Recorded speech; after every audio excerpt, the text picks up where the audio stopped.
This week, the United Kingdom and France unveiled a pilot migration deal with a bold promise. For every migrant returned to France from the UK, one eligible asylum seeker will be accepted into Britain. Nicknamed the one-in, one-out scheme, it's the latest attempt to curb dangerous channel crossings and manage the soaring number of migrants arriving by boat. Small boat arrivals have surged in 2025, hitting nearly 20,000 in the first half of the year alone. A new record. Against this backdrop, Prime Minister Keir Starmer stood beside President Emmanuel Macron to announce the scheme, cautiously avoiding details.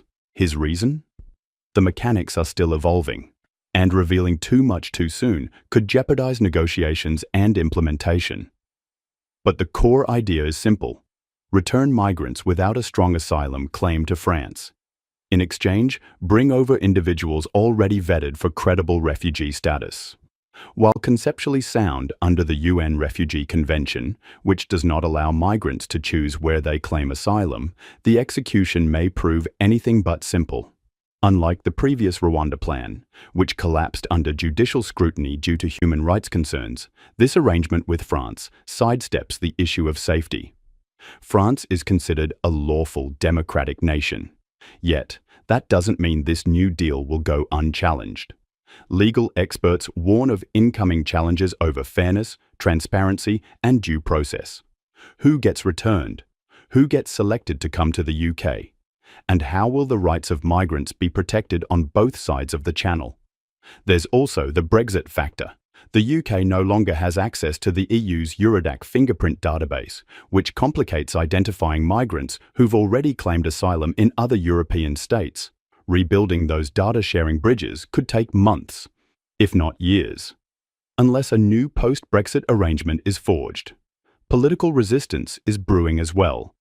Some EU nations are wary that France may become a revolving door, receiving migrants from the UK without guarantees that they won't simply try to re-enter Europe again.